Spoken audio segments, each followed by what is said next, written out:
Tipikal na pandesal na may corned beef. Masarap din. Lipat na tayo sa coffee nila. Inuna ko na tong espresso nila for 110 pesos. May kasama ng gatas at brown sugar on the side. Maganda dito, ikaw mag-a-adjust kung gaano mo siya gustong katamis. Gatas lang nilagay ko dyan, kaya ang tapang, kaya kang ipaglaban.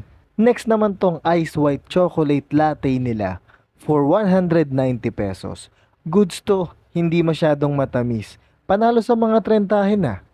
Lastly, isang favorite kong Spanish latte for 190 pesos. Saktong blend ng creamy at tamis. Gusto ko to. Panalo to para sa akin.